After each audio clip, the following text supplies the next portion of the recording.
RMS Titanic केवल एक जहाज नहीं था, बल्कि वो उस दौर की सोच का प्रतीक था जब इंसान को लगने लगा था कि विज्ञान और तकनीक के सहारे वो प्रकृति को भी मात दे सकता है। 19वीं सदी के अंत और 20वीं सदी की शुरुआत में यूरोप औद्योगिक क्रांति के चरम पर था। लोहे और स्टील से बने पुल, भाप से चलने वाली रेलगाड़ियाँ, विशाल कारखाने और समुद्र को चीरती विशाल जहाज़ें, ये सब इंसान को ये विश्वास दिला रहे थे कि अब कोई भी चीज़ असंभव नहीं रही। इसी आत्मविश्वास और प्रतिस्पर्धा के माहौल में ब्रिटेन की एक प्रसिद्ध shipping company white star line ने ये निर्णय लिया कि वो दुनिया का सबसे बड़ा, सबसे शानदार और सबसे सुरक्षित यात्री जहाज़ बनाएगी। ये जहाज़ गति के मामले में नहीं, बल्कि आकार, सुविधा और भव्यता में इतिहास रचेगा। टाइटैनिक का निर्माण वर्ष 1909 में आयरलैंड के बेलफास्ट शहर स्थित हारलैंड एंड वुल्फ शिपयार्ड में शुरू हुआ। इस परियोजना में लगभग 15,000 मजदूरों ने काम किया और करीब 3 वर्षों तक दिन रात निर्माण कार्य चलता रहा। टाइटैनिक ओलंपिक क्लास जहाज़ों की श्रृंखला का हिस्सा थी, जिसमें ओलंपिक और ब्रिटानिक भी शामिल थे, लेकिन तकनीक और डिज़ाइन के मामले में टाइटैनिक को सबसे अधिक उन्नत बनाया गया। ये जहाज़ लगभग 269 मीटर लंबा, 46,000 टन से अधिक वजन वाला और लगभग 11 मंजिला इमारत के बराबर ऊंचा था। इसके भीतर 29 बॉयलर, 159 भट्टियाँ और 3 विशाल प्रोपेलर लगे हुए थे, जो इसे अटलांटिक महासागर में आगे बढ़ाते थे। जब पहली बार टाइटैनिक को समुद्र में उतारा गया, तो लोगों को ऐसा लगा मानो एक चलता फिरता शहर पानी पर तैर रहा हो। टाइटैनिक का आंतरिक भाग उस समय की किसी भी यात्री जहाज से कहीं अधिक भव्य था। प्रथम श्रेणी के यात्रियों के लिए ये किसी शाही महल से कम नहीं थी। निजी स्वीट्स, हाथ से तराशी गई लकड़ी की सजावट, फ्रांसीसी शैली के कमरे, विशाल सीढ़ियाँ, व्यायामशाला, स्विमिंग पूल और तुर्की स्नान तक की सुविधाएं मौजूद थीं। द्वितीय श्रेणी, जो अन्य जहाज़ों में अक्सर प्रथम श्रेणी के बराबर मानी जाती थी, यहाँ भी आरामदायक और सम्मानजनक थी।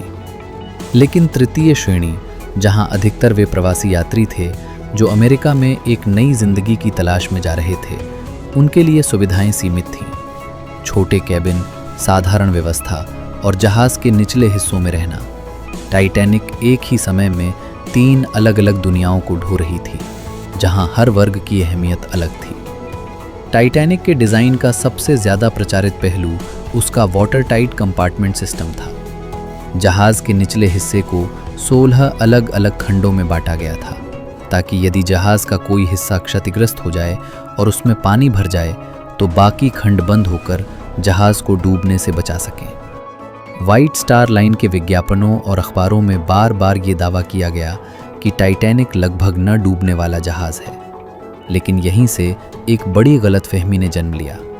लगभग न डूबने वाला का अर्थ ये था कि सीमित क्षति की स्थिति में जहाज़ सुरक्षित रह सकता है, लेकिन लोगों ने इस शब्द को पूरी तरह न डूबने वाला समझ लिया। वास्तविकता ये थी कि टाइटैनिक केवल तब तक सुरक्षित रह सकती थी जब तक अधिकतम 4 कंपार्टमेंट में पानी भरता। यदि इससे अधिक खंड प्रभावित होते तो जहाज़ का डिज़ाइन ही असफल हो जाता। इस तकनीकी सीमा को न तो यात्रियों को ठीक से समझाया गया और न ही इसे गंभीरता से लिया गया। ये अति आत्मविश्वास केवल आम लोगों तक सीमित नहीं था, बल्कि कंपनी और अधिकारियों में भी गहराई से मौजूद था। इसी आत्मविश्वास का परिणाम ये हुआ कि टाइटैनिक पर जानबूझकर कम लाइफ बोट्स रखी गईं। जहाज़ पर कुल केवल 20 लाइफ बोट्स थीं, जिनकी कुल क्षमता लगभग 1,178 लोगों की थी, जबकि जहाज़ पर 2,224 यात्री और क्रू मेंबर सवार थे। ये निर्णय उस समय के समुद्री कानूनों के अनुसार वैध था, क्योंकि नियम जहाज़ के वजन पर आधारित थे, न कि उसमें सवार लोगों की वास्तविक संख्या पर। टाइटैनिक इतनी विशाल थी कि कानून ही उसके आकार के अनुसार अपडेट नहीं हो पाया। इसका सीधा अर्थ ये था कि आधे से अधिक लोगों के लिए बचाव की कोई ठोस व्यवस्था मौजूद ही नहीं थी। 10 अप्रैल 1912 को टाइटैनिक ने इंग्लैंड के साउथहैम्पटन बंदरगाह से न्यूयॉर्क के लिए अपनी पहली यात्रा शुरू की। ये केवल एक समुद्री सफ़र नहीं था, बल्कि व्हाइट स्टार लाइन के लिए प्रतिष्ठा का प्रश्न था। जहाज़ ने फ्रांस के शेरबर्ग और आयरलैंड के क्वींसटाउन बंदरगाह पर रुककर यात्रियों को सवार किया। हर बंदरगाह पर टाइटैनिक को देखने के लिए भीड़ उमड़ पड़ी। अखबारों में इसके बारे में लगातार लिखा जा रहा था और यात्री इस जहाज़ पर सवार होने को गर्व की बात मान रहे थे।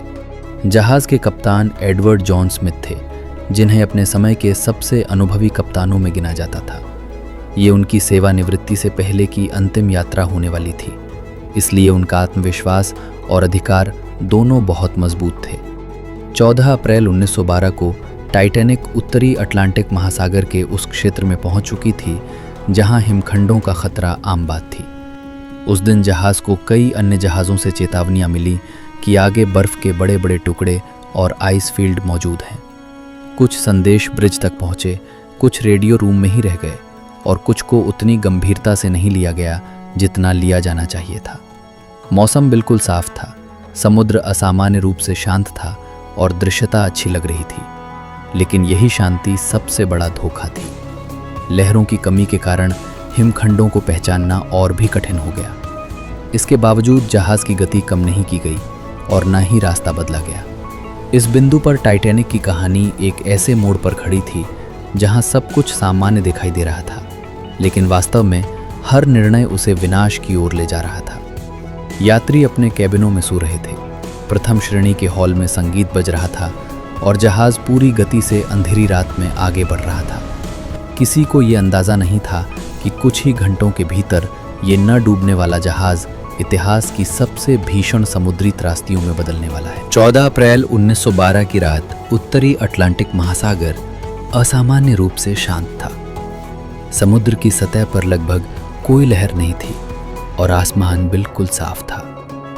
आमतौर पर जब समुद्र में हिमखंड होते हैं तो उनके आसपास पानी में हलचल दिखाई देती है, लेकिन उस रात समुद्र की शांति ने खतरे को और भी अदृश्य बना दिया। टाइटैनिक लगभग 22.5 नॉट्स की गति से आगे बढ़ रही थी, जो उस क्षेत्र के लिए बेहद तेज मानी जाती है। रात के लगभग 11:40 पर जहाज के सबसे ऊपरी हिस्से में स्थित क्रोनेस्ट में तैनात लुकआउट फ्रेडरिक फ्लीट ने अंधेरे में एक विशाल काली आकृति देखी। कुछ ही सेकंड में उसे समझ आ गया कि ये एक हिमखंड है। उसने तुरंत चेतावनी की घंटी बजाई और ब्रिज पर फोन करके चिल्लाया, सीधे सामने हिमखंड है। ब्रिज पर मौजूद अधिकारी विलियम मर्डॉक ने तत्काल प्रतिक्रिया दी। उन्होंने जहाज को मोड़ने का आदेश दिया और इंजनों को रिवर्स करने की कोशिश की, लेकिन टाइटैनिक का आकार और गति इतनी अधिक थी कि जहाज समय पर पूरी तरह मुड़ नहीं सका।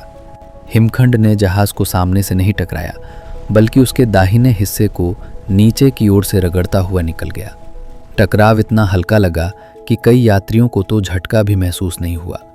कुछ लोग अपने कैबिनों से बाहर निकले, कुछ ने इसे मामूली घटना समझकर नज़रअंदाज कर दिया, लेकिन जो क्षति हुई थी वो बाहर से दिखाई नहीं दे रही थी।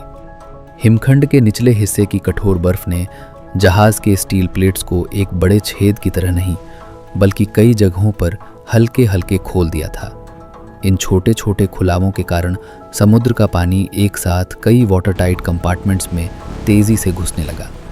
जब इंजीनियरों ने निचले डेक्स में पानी भरते हुए देखा तो उन्हें तुरंत स्थिति की गंभीरता समझ आ गई। जहाज़ के मुख्य डिज़ाइनर थॉमस एंड्रयूज़ ने जहाज़ का निरीक्षण किया और कुछ ही मिनटों में निष्कर्ष पर पहुंच गए कि टाइटैनिक अब बच नहीं सकती। उनका अनुमान स्पष्ट था, जहाज़ अधिकतम 1.5 से 2 घंटे के भीतर पूरी तरह डूब जाएगा। इसके बाद के क्षणों में सबसे बड़ी समस्या तकनीकी नहीं, बल्कि मानवीय निर्णयों की थी। कप्तान एडवर्ड स्मिथ को जब यह बताया गया कि जहाज़ का डूबना तय है, तो उन्होंने शुरुआत में यात्रियों को पूरी सच्चाई नहीं बताई ताकि घबराहट न फैले। लाइफ बोट्स तैयार करने का आदेश दिया गया, लेकिन न तो क्रू पूरी तरह प्रशिक्षित थी और न ही यात्रियों को स्थिति की गंभीरता का सही अंदाज़ा था। कई लोग लाइफ बोट में बैठने से मना कर रहे थे, क्योंकि उन्हें अब भी विश्वास नहीं हो रहा था कि ये विशाल जहाज़ वास्तव में डूब सकता है। इसी भ्रम और देरी के कारण शुरुआती कई लाइफ बोट्स आधी अधूरी भरकर ही समुद्र में उतार दी गईं। महिलाएं और बच्चे पहले का नियम लागू किया गया, लेकिन ये नियम हर जगह समान रूप से नहीं अपनाया गया। प्रथम श्रेणी के यात्रियों को जल्दी जानकारी मिली और उन्हें ऊपरी डेक्स तक पहुंचने में आसानी हुई। इसके विपरीत तृतीय श्रेणी के यात्रियों को नीचे के हिस्सों में ही रोका गया या उन्हें सही दिशा निर्देश नहीं मिले। भाषा की समस्या भी एक बड़ा कारण थी, क्योंकि कई प्रवासी यात्री अंग्रेजी नहीं समझते थे। जब तक वे ऊपर तक पहुंच पाए तब तक अधिकांश लाइफ बोट्स जा चुकी थीं। इस तरह सामाजिक वर्ग का अंतर सीधे तौर पर जीवन और मृत्यु का अंतर बन गया। इस पूरे समय जहाज़ के इंजीनियरों और इंजन रूम में काम कर रहे कर्मचारियों ने असाधारण साहस दिखाया। वे जानते थे कि जहाज़ डूब रहा है, फिर भी उन्होंने बिजली और भाप की आपूर्ति चालू रखी ताकि रोशनी बनी रहे और लाइफ बोट्स अंधेरे में सुरक्षित रूप से उतारी जा सकें। यदि बिजली पहले बंद हो जाती तो अफरा तफरी और भी बढ़ जाती और मौतों की संख्या कहीं अधिक होती। संगीतकारों का दल भी अपने स्थान पर डटा रहा और अंतिम क्षणों तक संगीत बजाता रहा ताकि यात्रियों में भय कम किया जा सके। ये संगीत मनोरंजन के लिए नहीं, बल्कि उस भयावह स्थिति में इंसानी साहस का प्रतीक था। जैसे जैसे पानी जहाज़ के भीतर बढ़ता गया, टाइटैनिक का अगला हिस्सा धीरे धीरे नीचे झुकने लगा और पिछला हिस्सा ऊपर उठने लगा। रात लगभग 2:18 पर जहाज़ के ढांचे पर अत्यधिक दबाव पड़ा और वह 2 हिस्सों में टूट गई। आगे का हिस्सा तुरंत समुद्र में समा गया, जबकि पिछला हिस्सा कुछ क्षणों तक सीधा खड़ा रहा, फिर वो भी घूमता हुआ पानी में डूब गया। 15 अप्रैल 1912 की रात लगभग 2:20 पर RMS टाइटैनिक पूरी तरह से समुद्र के नीचे चली गई।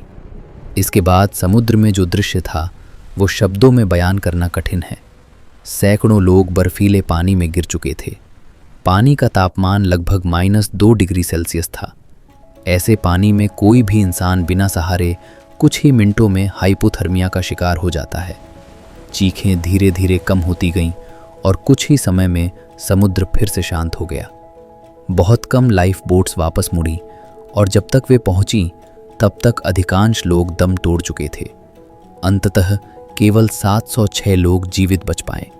लगभग 1500 लोग या तो डूब गए या ठंड से मर गए।